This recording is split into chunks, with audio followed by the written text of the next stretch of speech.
RTS Info, Pierre-Étienne Joie. En Suisse, environ un tiers d'infections par le VIH en moins ont été signalées jusqu'à présent en 2020, en comparaison avec la même période l'année passée. Cette diminution est probablement due à la pandémie de coronavirus. Seuls 236 cas d'infection par le virus du sida ont été signalés à la fin de l'année, selon les chiffres publiés par l'Office fédéral de la santé publique. Et selon Suisse Tourisme, il faut s'attendre à une chute historique de 31% des nuitées d'hôtels sur un an durant cet hiver. La deuxième vague de contamination au coronavirus freine la clientèle internationale vers les stations de ski helvétiques, même si la proportion des touristes suisses augmente. Et à ce propos, en France, la décision d'ouvrir ou non les stations de ski pour les vacances de Noël sera prise dans les 10 prochains jours, a indiqué aujourd'hui le gouvernement. Le système vaudois de la formation professionnelle a absorbé le choc de la première vague de la pandémie.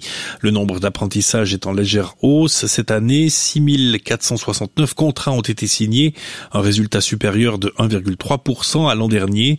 L'enveloppe de 16 millions débloquée en mai sera utilisée d'ici 2020. Ce résultat est en partie dû aux mesures d'encouragement décidées ce printemps, a expliqué ce matin le Conseil d'État.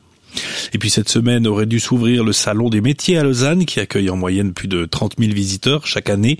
Il a dû être annulé en raison des mesures sanitaires. Il se tiendra au printemps sous forme numérique. Le premier ministre israélien Benjamin Netanyahou s'est rendu en secret en Arabie Saoudite. Il aurait rencontré le prince héritier Mohammed Ben Salman, ont indiqué ce lundi différents médias israéliens. Mais le bureau de monsieur Netanyahou n'a fait pour l'heure aucun commentaire sur ce qui pourrait être la première visite en Arabie Saoudite d'un premier ministre israélien.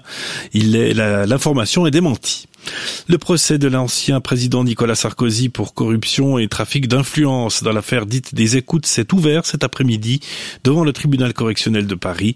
L'ex-chef de l'État est arrivé au tribunal vers 13h20 face à une nuée de caméras sans faire de déclaration.